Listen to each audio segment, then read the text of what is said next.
Bonjour, bonjour et bienvenue dans la boîte à idées de la zone Apprendre. Julie R. Bordelot au micro pour vous présenter la capsule d'aujourd'hui. L'invitée d'aujourd'hui est Julie Nadeau, une femme qui m'inspire beaucoup dans ses partages. Elle partage ses réflexions, son quotidien de façon si authentique, en toute vulnérabilité. Et elle est aussi impliquée dans la communauté des gens qui font les apprentissages libres ou le unschooling, pour reprendre le terme anglophone. La question que j'ai posée à Julie: comment as-tu su évoluer au fil des années pour installer un climat bienveillant au sein de ta famille? Quelle place la bienveillance a dans ta vie? Sans plus tarder, Julie Nadeau.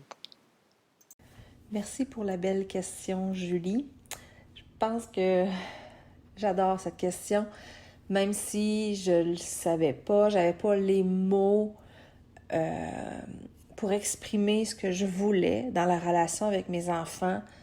Quand j'ai eu mes enfants, j'y allais avec l'intuition, j'y allais avec ce que je ressentais. Mais le mot bienveillance est vraiment celui qui explique, pour moi en tout cas, vraiment ce que j'ai fait, ce que je ressentais, ce que je voulais. Pour moi, la bienveillance, c'est pas l'adulte qui sait mieux que l'enfant ce qui est bien pour lui. C'est pas l'adulte qui sait mieux que l'enfant ce dont il a besoin. J'ai souvent entendu « c'est pour ton bien », alors que je souffrais vraiment beaucoup. C'est pour ça que moi, j'ai décidé de ne pas me placer dans une position d'autorité avec mes enfants. Je les force pas à faire des choses qu'ils veulent pas faire, soi-disant parce que moi, je sais mieux qu'eux ce qui est bien pour eux. J'offre plutôt une relation qui est au niveau émotionnel et physique, bien entendu, sécurisante plutôt, en ayant confiance en mes enfants et en répondant aux besoins que je vois qu'ils m'expriment ou que je vois que peut-être ils ont. Je vais fouiller, je vais chercher pour répondre à ces besoins-là. Je veux que mes enfants sachent que quoi qu'il leur arrive, quoi qu'ils fassent ou quoi qu'ils expriment, je vais les accueillir sans jugement. Parce que je veux qu'ils se sentent aimés sans avoir à gagner mon amour en changeant qui ils sont. J'essaie de les aimer le plus possible inconditionnellement et je travaille au fur et à mesure avec les moments où je suis vraiment pas capable de les aimer de cette façon-là. Pour ça, je connecte avec eux dans le moment présent, avec respect. J'essaie de ne pas leur faire la morale, de ne pas leur donner des conseils sans qu'ils me le demandent. Puis je sais que c'est pas nécessairement facile, ça n'a pas toujours été facile pour moi. Puis encore des fois, il y a des petits bugs. Surtout, je pense, parce que c'est différent de ce qu'on a vécu. En tout cas, c'est vraiment très différent de ce que j'ai vécu, moi, quand j'étais jeune. J'essaie le plus possible de suivre mon cœur, de suivre mon intuition qui me guide vers cette bienveillance-là et ce que moi, je vois qui est en dessous de la bienveillance, qui est de l'amour inconditionnel. Ça, c'est vraiment ma vision de ce que c'est la bienveillance, comment je la perçois, comment je la vis avec mes enfants. Pour moi, la bienveillance a commencé, ou mon questionnement en lien avec les relations parents-enfants, a commencé alors que j'avais seulement 11 ans. À un moment donné, vers 11 ans, j'ai vraiment comme pris conscience que ce que me disaient mes parents, ou en tout cas la relation que j'avais avec mes parents, changeait comment je me percevais moi-même. Mon estime de moi était affectée, c'était vraiment de façon négative, là. Je vivais beaucoup plus de tristesse, beaucoup moins de joie de vivre. Puis, en prenant conscience que j'avais changé, que je changeais de façon négative, je pensais qu'il était trop tard pour moi, que le mal était fait, puis que c'était trop tard. C'était pas possible de changer. Mais j'avais mes deux frères plus jeunes, puis c'est à partir de ce moment-là, j'ai commencé sans savoir là, ce que je faisais vraiment. Là, mais j'ai commencé à faire du renforcement positif avant d'eux. Une décision que j'ai prise aussi à ce moment-là, c'est ben si je veux pas faire souffrir mes enfants, j'aurai pas d'enfants moi-même. Parce que maman m'avait dit à un moment donné, tu vas voir, tu feras pas mieux que moi quand tu vas être une mère. Fait que je me suis dit, oui, je vais faire mieux que toi, je vais pas avoir d'enfant. Si je suis pour reproduire puis faire souffrir mon enfant comme moi je souffre, c'est mieux que j'aie pas d'enfant.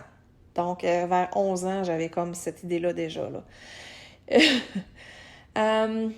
À l'adolescence, puis le reste de l'enfance, je suis comme devenue un peu observateur. J'observais les gens, je m'observais moi aussi, mais j'observais les gens. Je remettais en question, j'essayais de remettre en question leurs croyances, ce qu'ils pensaient des enfants, les interactions avec les enfants qu'il y avait. Je me rendais compte à quel point les adultes, souvent les parents, malheureusement, jugent les enfants sans vraiment se soucier de ce que vivent réellement les enfants. Ils ne vont pas poser de questions à leurs enfants pour vraiment vérifier ce que je comprends que mon enfant vit, c'est vrai ou pas. Puis même quand l'enfant va dire non, c'est pas vrai, c'est moi, c'est ce que je vis, tout ça, ben, le parent ne va pas nécessairement croire l'enfant. Donc, il manque vraiment de confiance. Puis je me suis rendu compte aussi à quel point les punitions, les reproches, les menaces, en plus que ça me faisait vraiment souffrir beaucoup, ça coupait la connexion que j'avais avec mes parents. Plutôt d'apprendre à être plus obéissante ou à être plus quelque chose que mes parents voulaient de moi, j'apprenais plutôt comment faire souffrir les autres pour obtenir d'eux ce que je désirais. Puis, une chose que je disais à mes parents que je voulais vraiment pas que mes enfants me disent un jour, c'est « tu m'aimes pas ».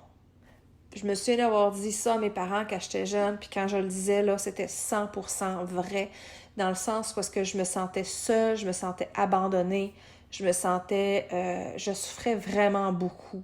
Malheureusement, j'avais pas nécessairement le réconfort que j'avais besoin à ce moment-là. Éventuellement, j'ai rencontré mon amoureux, Patrick, je suis tombée en amour, et pas longtemps après, je suis tombée enceinte. Benjamin est né par césarienne, puis à partir de ce moment-là, je suis vraiment devenue une maman à temps plein. Dès le départ, quand Benjamin est entré dans ma vie, j'avais vraiment peur de scraper mon enfant. Je voulais pas refaire comme mes parents. Puis les premières choses qui me sont venues, dans le fond, c'était de vouloir qu'il se sente en sécurité. Donc, je répondais à ses besoins le plus possible avec du réconfort, avec vraiment une énergie de douceur, pour qu'il se sente aimé. Donc, je le prenais dans mes bras quand il pleurait, je ne le laissais pas s'endormir en pleurant, je le nourrissais quand il avait faim, autant qu'il avait faim.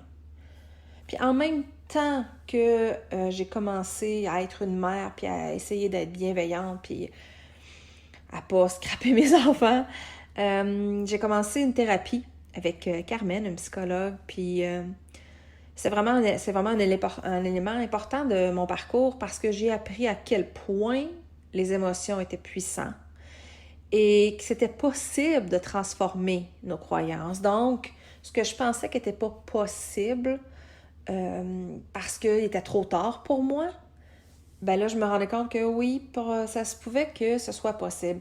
Puis comment ça que j'ai compris ça? Dans le fond, je voulais aller rencontrer une psychologue parce que je me doutais que derrière la césarienne que j'avais eue avec Benjamin, il y avait un traumatisme.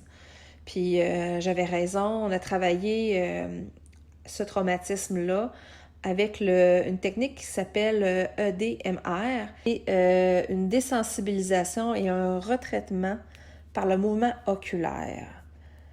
Puis, je tombe enceinte de Léo et j'ai eu un AVAC qui est, dans le fond, un accouchement vaginal après césarienne. Donc, pour moi, c'était vraiment ma preuve. On a travaillé avec une technique sur mon traumatisme. Puis, quand j'ai eu mon deuxième enfant, ça a été différent. Quand Léo est né, pas longtemps après, je me souviens pas trop, là, c'est peut-être même un an et demi, là, j'ai continué d'aller voir, je suis retournée voir Carmen parce que là, je voulais vraiment plus focusser sur comment être la mère que je voulais tant être pour mes enfants. Donc pour ça, je savais qu'il fallait que je guérisse des blessures de mon enfance, il fallait que je me débarrasse de certaines fausses croyances. Puis oui, ça a été vraiment comme un beau travail. Elle m'a aidé à prendre conscience à quel point j'étais dure envers moi-même, à quel point au quotidien j'avais des pensées dures, insensibles envers moi-même. Puis une des choses qui m'a vraiment marqué beaucoup avec Carmen, c'est qu'elle m'a dit, maintenant que tu sais comment être douce et aimante, aimer tes enfants inconditionnellement, ben maintenant Julie, là, faut que tu fasses ça avec toi. Faut que tu fasses le chemin qui t'amène vers t'aimer de cette façon-là, cette façon dont tu aimes tes enfants. Quand je regarde en arrière, quand je pense aux premières années avec les enfants, je vois vraiment comme trois choses que je faisais pour être bienveillante. C'était comme mes moyens de départ. Donc, ce que j'ai parlé tantôt, favoriser la sécurité émotionnelle. Pour ça, c'était vraiment de répondre aux besoins dans les plus brefs délais et avec compassion, cette énergie-là de douceur et d'amour. Ne pas juger leurs besoins. Dans ma tête, c'est s'ils ont un besoin, c'est ma responsabilité de combler leurs besoins, de leur offrir cette sécurité-là. J'ai travaillé aussi sur me faire moins d'attentes quant à comment va se passer une activité ou comment va se passer ma journée. Des fois, je pouvais penser, aujourd'hui, ça va être plus relax, ça va bien. Puis là, tout d'un coup, c'était une journée où est-ce que il y avait besoin de plus boire. Puis là, j'avais moins de temps pour faire les choses que je m'attendais à faire. Bref, d'avoir moins d'attentes, ça m'aidait vraiment à me sentir plus calme avec les enfants, donc favoriser leur sécurité émotionnelle. Le deuxième moyen que j'avais, c'était protéger mes enfants de moi. Ça fait bizarre un peu dit comme ça, là, je suis pas un monstre, quoi que ce soit, là, mais je savais, parce que je l'avais vécu dans la relation avec mes parents, qu'un parent peut dire des choses qui vont vraiment blesser beaucoup leurs enfants. Donc, j'essayais de faire taire mes blessures de mon enfance, celles qui me poussaient à réagir d'une façon non bienveillante. Au lieu d'être dans la compassion, c'était dans le jugement, bref, c'était vraiment pas ce que je voulais. Puis, c'est un cadeau, puis en même temps, c'est difficile, mais les relations avec nos enfants sont vraiment des relations qui réveillent nos blessures. Mais c'est aussi des super belles opportunités pour être conscient de ces blessures-là et pouvoir les guérir. Parce que si on n'en est pas conscient, c'est difficile de les guérir. Moi, j'avais besoin de cette étape-là d'en prendre conscience pour les guérir. Un petit truc que j'avais pour protéger mes enfants de moi ou de mes réactions, c'était avant de réagir, j'essayais de prendre un temps de pause et de me demander qu'est-ce qui motive mon choix en ce moment. Mes peurs ou l'amour que j'ai pour mes enfants. Troisième moyen que j'avais au départ, c'était de remettre en question mes croyances et ma façon d'être avec mes enfants. Je suis vraiment devenue de plus en plus un observateur de mes pensées et de mes croyances. J'essayais d'arrêter de juger mes enfants et leur comportement. J'arrêtais d'être celle qui décide si ce que fait mon enfant, c'est positif ou négatif, bon ou mauvais. J'essayais de me mettre à leur place pour comme créer cette connexion-là sécurisante et réconfortante. J'essayais de remettre en question des idées qu'on a préconçues de l'éducation des enfants. Parce que dans le fond, ce que je voulais, c'est faire des choix qui étaient plus dans leur ressenti, des choix faits avec mon cœur. Fait que j'ai vraiment réfléchi à beaucoup de choses comme, mettons, la politesse. Obliger les enfants à dire merci, s'il vous plaît. Obliger les enfants à manger leurs légumes. Obliger les enfants à ramasser leurs jouets. Toutes ces choses-là souvent, on ne réfléchit pas, puis on fait comme par habitude, par réflexe, un à un. Pendant plusieurs années, on s'entend, là, un à un, je réfléchissais à ça, puis je décidais plutôt avec mon cœur qu'avec ma tête, avec mes pensées là, déjà toutes faites. Là. Donc, c'est sûr que j'ai commencé à remettre en question l'autorité, les punitions, les menaces, les reproches, toute la panoplie d'outils qu'ont les parents quand on utilise l'autorité. Puis tranquillement, j'ai vraiment arrêté de l'utiliser avec mes enfants, surtout Benjamin, parce que Léo était tellement petit que ça avait pas, je sentais pas le besoin de l'utiliser. Mais ça a été difficile d'arrêter dans le sens parce que c'est un gros morceau, là, vraiment, l'autorité, là, parce que j'avais pas d'autre moyen de contrôler les comportements de mes enfants, de renforcer ce que je voulais et d'essayer d'éliminer ce que je voulais pas. Mais j'ai compris à un moment donné que le problème, c'est que j'avais besoin de contrôler leur comportement. Mon besoin à moi, pas celui de mon enfant. Donc, mon réflexe a été de remettre en question mes besoins que j'avais envers mes enfants. Parce qu'en dessous de mon besoin, il y avait souvent une peur, une fausse croyance. C'était comme une indication. Aussitôt que je sentais le besoin de le contrôler, j'allais voir en dessous. Pourquoi j'ai besoin qu'il fasse ça là maintenant? Est-ce que ça fait du sens? J'allais vraiment... je suis devenue vraiment une pro de l'introspection, d'essayer d'aller vérifier pourquoi je veux ça, pourquoi... Est-ce que c'est vraiment pour le bien de mon enfant, ce que je veux faire là? Avec ces 3 moyens-là, un peu en même temps, mais aussi à la suite, je dirais, pendant plusieurs années, j'ai suivi un peu plus mon intuition quant à des choses qui m'intéressaient au niveau de ce que j'avais envie de travailler pour être encore plus bienveillante. Fait que certains sujets ou certains outils qui attiraient mon attention puis qui devenaient un peu euh, quelque chose qui était plus présent, donc je réfléchissais plus à ça. Une des premières choses, ça a été la culpabilité, parce que je la vivais vraiment beaucoup, beaucoup, beaucoup, beaucoup. Donc, j'essayais de trouver comment vivre moins de culpabilité. Je l'ai fait à travers, oui, s'accepter plus, mais me permettre de faire des erreurs, ce qui était difficile parce que je voulais être une mère parfaite, mais me permettre de faire des erreurs m'a vraiment aidée. Puis aussi m'excuser. Quand je me fâchais, je disais quelque chose à mes enfants qui les blessait, puis encore aujourd'hui, ça, je le fais. Quand mon enfant il est pas bien, puis il me dit que je sens que j'ai dit quelque chose qui n'était pas correct pour lui, ben je m'excuse, tout simplement. Un outil aussi que j'ai beaucoup aimé, c'est écrire dans mon journal. Ça me permettait comme un certain recul de lire quelques mois plus tard ou même juste quelques jours plus tard. Ça me permettait de ne pas être dans l'émotion, de lire à tête froide, je pourrais dire, un peu plus décollé de mes premières réactions. Fait que je pouvais observer mes pensées, je pouvais avoir c'est quoi les émotions en dessous de ces pensées-là puis les croyances. Un autre outil que j'ai vraiment beaucoup aimé, j'ai commencé à méditer. J'ai essayé plein de trucs pour finalement trouver ce qui me faisait vraiment du bien à moi, là, qui était très simple. Puis c'était vraiment... Ça a été une évolution aussi d'essayer plein de choses pour en venir à trouver quelque chose qui me faisait du bien à moi pour vrai et non vraiment méditer comme on voit, mettons, dans les films ou, comment on nous dit de méditer. Méditer m'a permis de créer une connexion en moi avec cet espace-là en dedans de moi de paix intérieure. Puis ça m'a nourri beaucoup pour toutes les années à venir. Ça a été une source d'inspiration.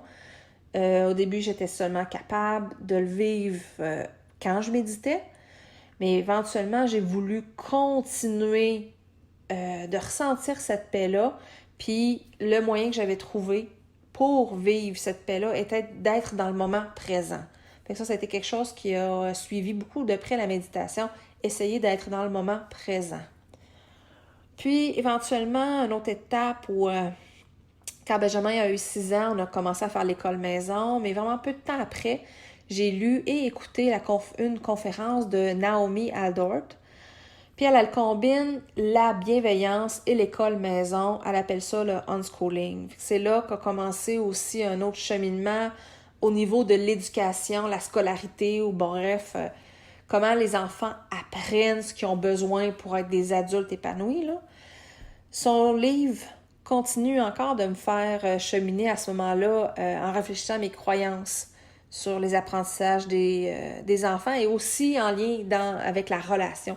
Des choses que je n'avais pas nécessairement pensé avant.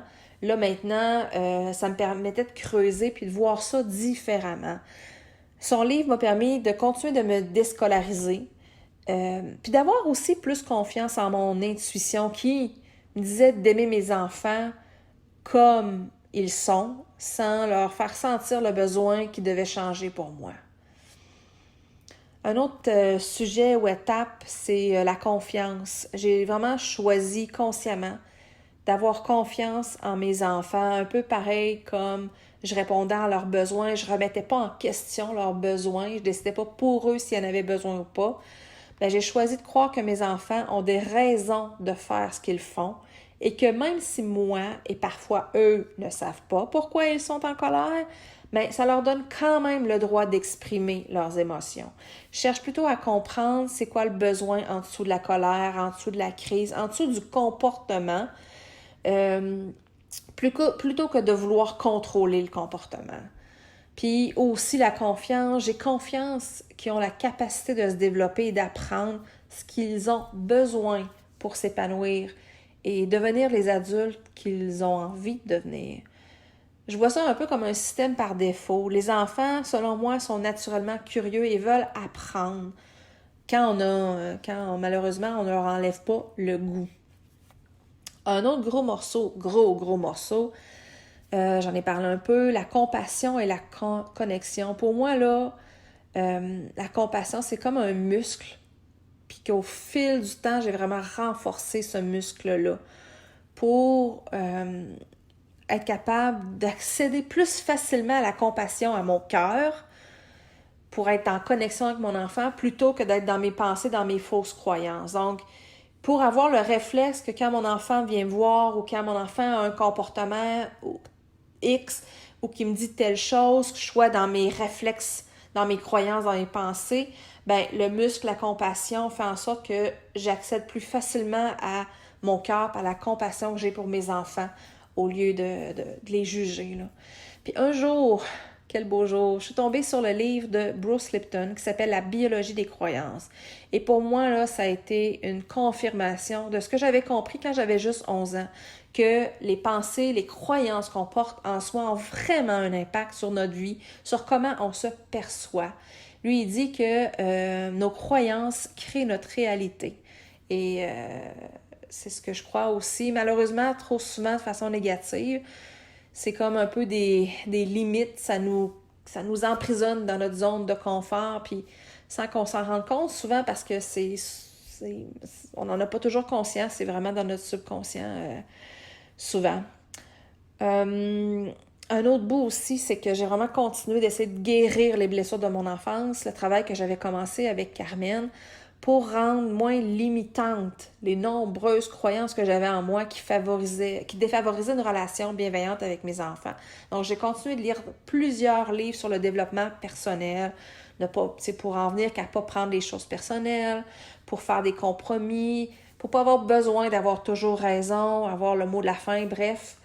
J'ai lu beaucoup et une des choses éventuellement qui a été comme... Il y a un avant et un après, c'est le EFT, qui est le Emotional Freedom Technique ou technique de libération des émotions. La technique que j'avais faite avec Carmen, le EDMR, m'avait en quelque sorte avait ouvert la porte à ce que j'expérimente des techniques qui ont vraiment un impact sur comment je me vois ou vraiment un impact sur ce qui se passe dans ma vie. Donc, quand j'ai commencé à regarder le EFT, ça m'a vraiment ouvert une porte parce que pour moi, le EFT, c'est vraiment comment on peut transformer nos croyances, comment faire baisser la souffrance qui est en lien avec ce qu'on a vécu quand on était jeune. Puis tout ça a eu vraiment un gros impact sur la relation avec mes enfants et la relation de moi à moi, là, ma relation avec moi. Ça m'a permis d'acquérir une certaine maturité émotionnelle qui avait été comme court-circuitée dans mon enfance. Mon développement émotionnel avait stagné. Et là, avec le EFT, j'ai été capable d'amener beaucoup plus de calme dans ma vie qu'autre chose, là. Puis après ce bout-là, qui m'a vraiment beaucoup intéressée, c'est je cherchais à vivre plus de joie. Cette joie-là qu'ont les enfants, cette énergie-là vibrante, colorée. Je cherchais à comprendre comment vivre plus, quels moments j'ai eus qui ont été joyeux. Après la joie, j'ai lu les livres de Anita Moorjani, 2 livres à elle que j'ai adorés, puis qui sont dans le fond qui parlent beaucoup de compassion et d'amour inconditionnel. Pour moi, ça a été les livres les plus marquants de toute ma vie. Ces livres-là qui m'ont poursuivi ma réflexion en lien avec pas juste aimer concernant mes enfants, mais commencer à m'aimer moi aussi, là. Puis ça m'a inspiré à, en premier, me mettre moins de pression. J'ai arrêté de me mettre autant de pression, d'avoir tellement d'attentes, tellement dures envers moi-même. J'ai commencé à être plus douce dans la façon dont je me perçois, dans mes pensées. J'ai arrêté de me forcer à faire des choses que j'avais pas envie de faire, parce que pour moi, c'est comme si je me détestais. De m'obliger à faire des choses que j'ai pas envie de faire, c'était une énergie... pas une belle énergie, là.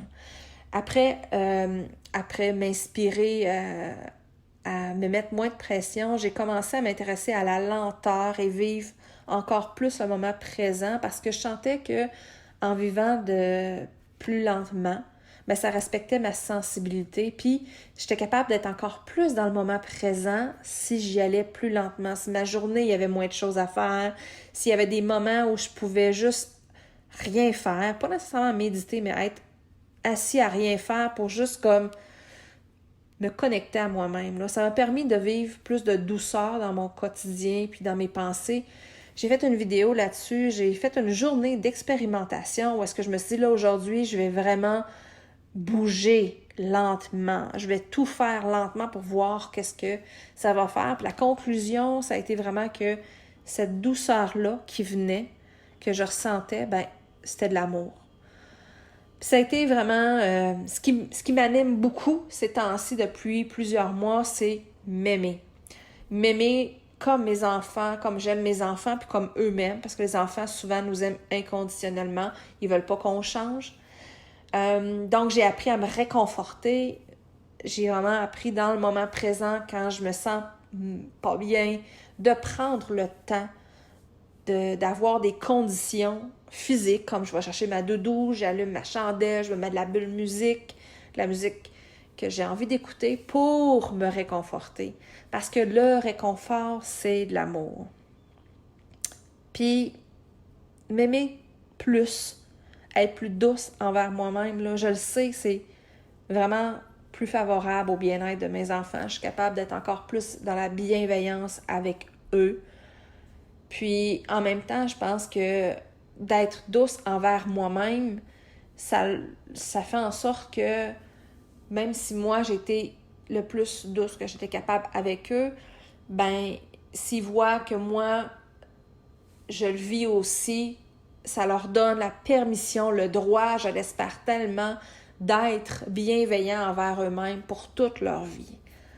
Donc, c'est ça, c'est le chemin. Et là où j'en suis rendue avec mes 2 jeunes adultes maintenant, toujours dans la bienveillance, aucun regret, je ne retournerai jamais en arrière.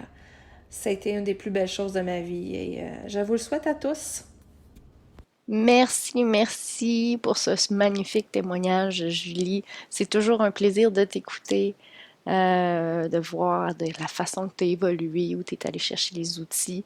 Je pense que c'est vraiment, tu as développé une sagesse qui est très belle à voir, puis c'est un cadeau de t'entendre. À vous, auditeurs, je vous invite à venir partager vos réactions. Qu'est-ce que vous avez retenu de ce que Julie a partagé aujourd'hui? Qu'est-ce que ça vous donne envie de faire pour la prochaine étape? Qu'est-ce que vous aimeriez peut-être améliorer par rapport à votre relation avec vos enfants ou la relation avec vous-même? Donc, venez partager ça, soit par courriel ou sur les réseaux sociaux Facebook et Instagram. Bonne journée!